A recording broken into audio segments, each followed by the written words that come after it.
My name is Madi Jobarteh. I'm the Executive Director of the Edward Francis Moore Center for Rights and Justice in the Gambia. The first thing which I just wanted to talk to you briefly is regarding the issue of the Chief Justice. Just seeing in the news that the Chief Justice, his appointment, that is Edi Faal, is now being confirmed on some media networks, and that the swearing-in will take place very shortly. There has been a lot of concerns raised, especially even from Gambia Bar Association and other legal luminaries, that the gentleman, Mr. Edi Faal, does not qualify according to the Constitution. Some are saying he does, but however, he can only serve 3 more years, which is not a full term. What's your view on the government's decision to go ahead with this? Yeah, my view is that it is very concerning. I don't know whether I should be surprised or shocked or not at all that the president could not find the wisdom to liaise with the stakeholders in the justice sector, such as the Gambia Bar Association, about disappointment, especially that the Gambia Bar Association has issued a statement to say the gentleman does not qualify to be appointed Chief Justice. At our level, that is Edward Francis Moore Center, we also issued a statement requesting transparency in the appointment, because until now you will notice that the government has not issued any statement publicly that the president has nominated or intended to appoint Mr. Faal. So we issued a statement to say, given the position of the Chief Justice, it is one of the 3 organs of our state. It is important that the government, the president in particular, to inform Gambians why he is appointing Mr. Faal as Chief Justice. Because the appointment of a Chief Justice is a very fundamental milestone in our governance, and particularly in the delivery of justice and administration of justice in our country. So not just his qualifications, all right, his experience, his track record, but also the character, of the man and all other things related for which the president feels Mr. Faal qualifies to be made the Chief Justice of this country. So we have asked for that transparency, which again the government has not responded to. All right, we have reviewed the Constitution, and we are waiting for if the government actually is going to the president appoint Mr. Faal as the next Chief Justice, and I'm sure we'll issue a statement. But our review of the Constitution indicates that the man does not qualify. That is not to say he doesn't have an excellent legal qualification or experience and all of that, indeed.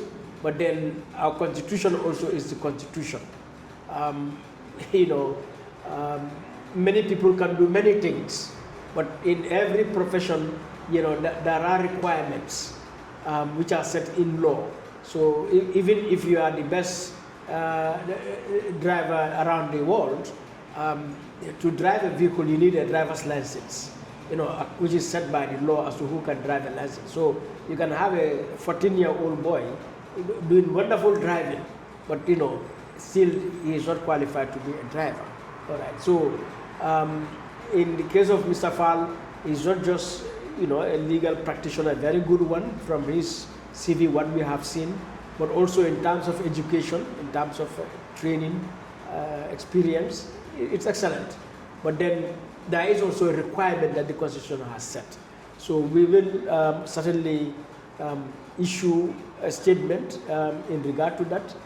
But I think beyond and above all of that, the action must be taken. The president must be seen to uphold the Constitution. And my advice to him is to uphold the Constitution, to abide by the Constitution.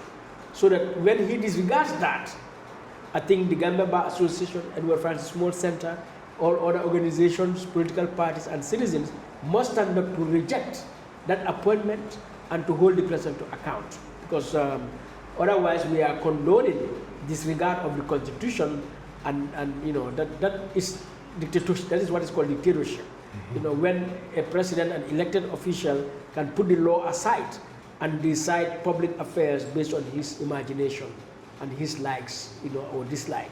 So this is our position regarding the Mr. Faal's appointment, and I would want to send a piece of advice to Mr. Faal himself.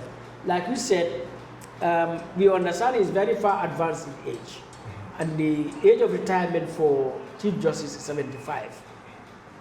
What we gather is the man is beyond 70, 72 to 73 years. So that at that age you have actually conquered your prime.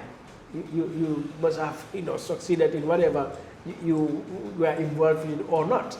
And I don't think what more difference can you make.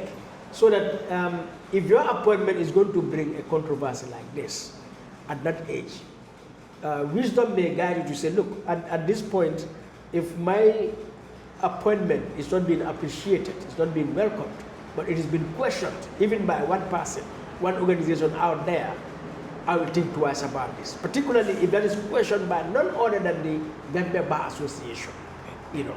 So I want the Mr. Faal to reflect his mind on that, all right, you know, so that he makes sure he assumes this position, even if he's going to spend another 2 or 3 years there to retire, but it is done in a way that it enjoys the full support and cooperation, you know, of all the stakeholders, particularly the Gambia Bar Association, and above all, in fulfillment of the Constitution. As a lawyer, the rule of law must be sacrosanct, must be non-negotiable. So if his appointment is deemed to be contrary to the rule of law, that should concern him, you know. And where the government has not been transparent, like in this case, you know, I think he needs to think twice about this, definitely.